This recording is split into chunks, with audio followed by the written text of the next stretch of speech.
Hello students, हम पढ़ रहे हैं सीरीज़ का third chapter why do we need parliament. अब आज हम पढ़ेंगे पेज नंबर 34 पर। ये पिक्स बनी हुई है हमारी पार्लियामेंट की। ठीक है, ये बाहर से दिख रही है, अंदर से इस प्रकार से होती है। आपने टीवी पर भी देखा होगा कई बार। यहाँ पर 3 पॉइंट्स दिए गए हैं, इनको ध्यान में रखना बहुत ही ज़रूरी है। इनको मैं करवा देती हूँ अभी आपको। फर्स्ट पॉइंट है द पार्लियामेंट ऑफ इंडिया, जिसको कि संसद भी कहा जाता है, ठीक है, is the supreme law making institution. ये सुप्रीम लॉ मेकिंग इंस्टीट्यूशन है पार्लियामेंट, सबसे बड़ा इंस्टीट्यूशन। यहीं पर सभी लॉ जो है वो बनाए जाते हैं। इट हैज़ 2 हाउसेज, और इसके 2 हाउस बताए हैं। एक तो क्या है, राज्यसभा, और दूसरा कौन सा है, लोकसभा। ठीक है, ये मोस्ट इंपॉर्टेंट पॉइंट्स हैं, इनको लर्न करना बहुत ही ज़रूरी है। सेकंड को क्या है, राज्यसभा। राज्यसभा को इंग्लिश में कहते हैं काउंसिल ऑफ स्टेट्स। ठीक है, with a total strength of 245 members. अब इसके मेंबर्स कितने होते हैं राज्यसभा के, 245। Is chaired by the vice president of India.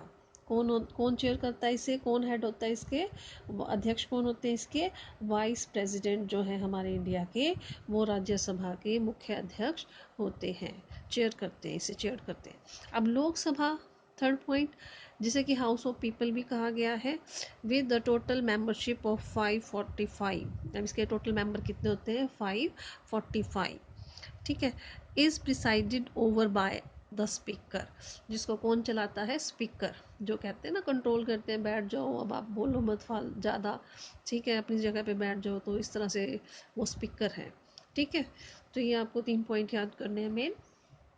अब है आगे यहाँ पर the role of parliament. Parliament का रोल क्या है, क्रिएटेड आफ्टर 1947। कब बनी थी पार्लियामेंट, संसद, 1947 में। The Indian parliament is an expression of the faith that the people of India have in principles of democracy. 1947 के बाद, जब 1947 में जब इंडियन पार्लियामेंट बनी है, क्या बताती है, लोगों का जो विश्वास है, किस चीज़ में विश्वास है, डेमोक्रेसी के अंदर, उस चीज़ को पार्लियामेंट दर्शाती है। These are participation by people in the decision making process. लोग ही हैं जो डिसीजन मेकिंग जो प्रोसेस होता है उसके अंदर पार्टिसिपेट करते हैं। एंड गवर्नमेंट बाय कंसेंट, और गवर्नमेंट इनकी मर्जी से ही बनती है, लोगों की मर्जी से। The parliament is our system has immense power. हमारे जो पार्लियामेंट है उसके पास बहुत ज़्यादा पावर है, because it is the representative of the people. क्योंकि क्या है, ये जो लोगों के रिप्रेजेंटेटिव ही है, लोगों को रिप्रेजेंट ही करती है, इंडियन लोगों को। Election to the parliament are held in a similar manner as they are for the state legislator. जिस प्रकार से स्टेट लेजिस्लेटर के जो इलेक्शंस होते हैं, ठीक इसी प्रकार से जो है पार्लियामेंट के इलेक्शंस भी होते हैं। The Lok Sabha is usually elected once every 5 year. जो लोकसभा है वो हर 5 साल के बाद उसके अंदर क्या है, इलेक्शन होते हैं। The country is divided into numerous constituencies as shown in the map of page 41। Constituencies क्या होता है, जैसे पूरा हमारा कंट्री है, जो देश है हमारा इंडिया, उसको कई हिस्सों में जो है, कई पार्ट्स के अंदर जो है डिवाइड कर दिया गया है, बहुत सारे जो हिस्से हैं उसको, और फिर उनको इन्हीं पार्ट्स को, बटे हुए पार्ट्स को कॉन्स्टिट्यूंसीज कहा है, जो कि पेज नंबर 41 पे पूरा मैप दिया गया है। मैं आपको दिखाती हूँ, ये मैप है, इसके अंदर ये देखो, ये अलग अलग छोटे छोटे एरियाज़ को डिवाइड कर दिया गया है। अब इन अलग अलग एरियाज़ के अंदर से अलग अलग पॉलिटिकल पार्टीज़ के जो कैंडिडेट हैं वो इलेक्शन लड़ेंगे, और किसी भी एक पॉलिटिकल पार्टी का जो कैंडिडेट होगा उसको चुन लिया जाएगा। देखो, ठीक है,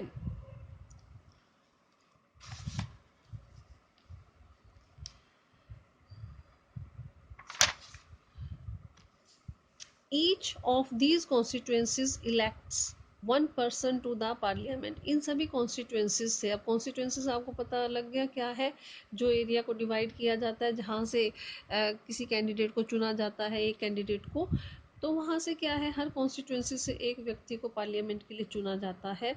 the candidates who contest election, candidate जो इलेक्शन लड़ते हैं usually belongs to different political parties, ज़्यादातर क्या है अलग अलग पॉलिटिकल पार्टी से बिलोंग करते हैं। नेक्स्ट है page number 36।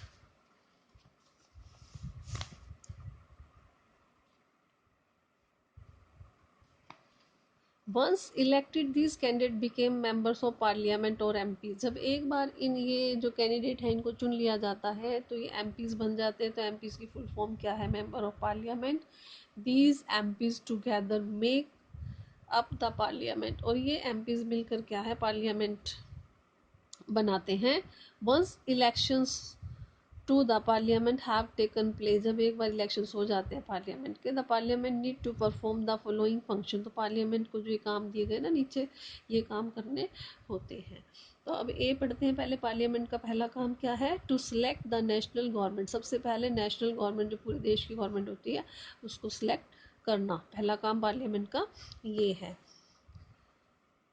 The parliament in the India consist of the president. The parliament जो है इंडिया की उसमें कौन कौन होता है, प्रेजिडेंट, ठीक है, the Rajya Sabha and the Lok Sabha, ये तीन होते हैं यहाँ पार्लियामेंट में इंडिया में। After the Lok Sabha election, Lok Sabha के इलेक्शन के बाद a list is prepared showing how many MPs belong to each political party. एक लिस्ट बनाई जाती है जिसके अंदर बताया जाता है कि कितने एमपीज किस पॉलिटिकल पार्टी के हैं। For a political party to form the government, अब किसी भी पॉलिटिकल पार्टी के लिए गवर्नमेंट बनाने के लिए they must have the majority of elected MPs. तो मेजोरिटी में होना पड़ता है इन इलेक्टेड एमपीज को, ठीक है। माइनॉरिटी वालों का कम, जो किसी पॉलिटिकल पार्टी के कम है तो उनको नहीं चुना जाता। Since there are 543 elected plus 2 nominated, ठीक है, 545 हो गए तो लगभग इतने मेंबर्स हैं ये 543 प्लस 2 नॉमिनेटेड मेंबर्स लोकसभा के। To have a majority party should have at least half of the number. अब मेजोरिटी के लिए कि लगभग कितने हाफ मेंबर्स चाहिए होते हैं, कितने 272 मेंबर्स चाहिए, ठीक है, या इससे ज़्यादा, कम से कम इतने चाहिए और इससे ज़्यादा चाहिए। The opposition in the parliament is formed by all the political parties that oppose the majority party coalition formed। अब यहाँ पे जो अपोजिशन है, अब एक तो जो जीत कर आ गई पॉलिटिकल पार्टी जिसको 272 वोट मिल गई या इससे ज़्यादा मिल गई। अब जो अपोजिशन पार्टी कौन सी होती है, वो पार्टी जो अपोज करती है, विपक्ष जिसको बोला जाता है, ठीक है, मेजोरिटी पार्टी का विपक्ष। और यहाँ तो वो कई बार क्या होता है कोलिएशन क्या होता है, मिली जुली सरकार भी वो बना लेती है। अब जैसे मैं कोलिएशन क्या, अब समझाती हूँ आपको। जैसे 272 सीट्स चाहिए किसी को। अब मेन क्या है, किसी जैसे किसी को मिल गई 200 सीटें, किसी को मिल गई 100 सीटें, तो पूरी तो नहीं है ना, तो वो क्या है किसी दूसरी पॉलिटिकल पार्टी से हाथ मिला लेते हैं और मिली जुली सरकार बना लेते हैं। 272 जो सीटें चाहिए होती हैं उनको पूरा करके या इससे ज़्यादा सीटें जोड़ के आपस में, ठीक है, तो हो जाती है कोलिएशन गवर्नमेंट। तो इस प्रकार से जो विपक्ष या अपोजिशन है वो कोलिएशन गवर्नमेंट भी बना लेती है। The largest amongst these party is called opposition party. अब एक तो जीती हुई हो गई जो जिसने गवर्नमेंट बना ली। अब जो दूसरी लार्जेस्ट जो पार्टीज होंगी वो अपोजिशन पार्टी कहलाती हैं। Some of the most important function of the Lok Sabha is to select the executive. अब जो एक सबसे बड़ा काम है, मुख्य काम है, महत्वपूर्ण काम है लोकसभा का, वो क्या है, एग्जीक्यूटिव को सेलेक्ट करना। The executive as you read in chapter 1, executive जैसा कि आपने चैप्टर 1 में पढ़ा है, is a group of persons who work together to implement the law made by the parliament. जो एग्जीक्यूटिव्स हैं वो ग्रुप है उन लोगों का जो साथ मिलकर जो पार्लियामेंट ने कानून बनाए होते हैं उनको इम्प्लीमेंट करती है। The executive is often what we have in mind when we use the term government. जो एग्जीक्यूटिव है उन्हें ज़्यादातर हम अपने अगर हम सोचते हैं तो हम उनको गवर्नमेंट की टर्म ही कहते हैं, ठीक है।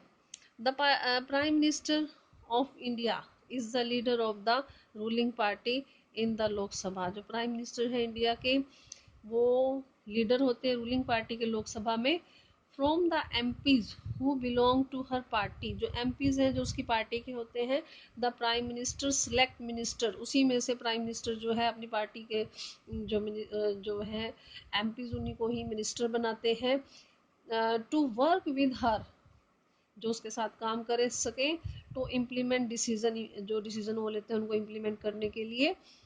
These ministers then take charge of different areas of government functioning like health, education, finance, etc. अब ये जो मिनिस्टर्स हैं ये चार्ज लेते हैं अलग अलग एरियाज़ के गवर्नमेंट के जहाँ पर काम करती है, जैसे कि हेल्थ के फील्ड में, एजुकेशन के फील्ड में, फाइनेंस के फील्ड या इस तरह की जो भी और हैं। Oftentimes, in the recent past, it has been difficult for a single political party to get the majority that is required to form the government. पीछे कुछ समय से क्या कह रहे हैं कि ये बहुत ही मुश्किल हो गया है किसी भी एक पॉलिटिकल पार्टी को मेजोरिटी मिलना जो कि गवर्नमेंट बनाने के लिए ज़रूरत होती है।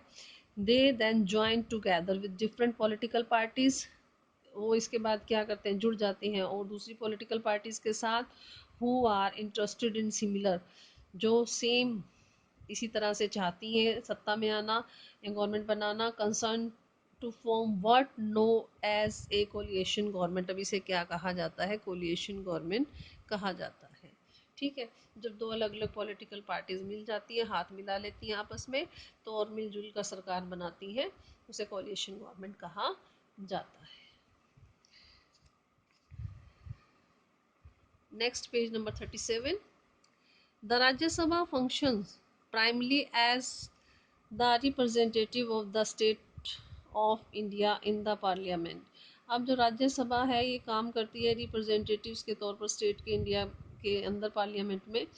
The Rajya Sabha can also initiate legislation and a bill required to pass through the Rajya Sabha in order to become a law।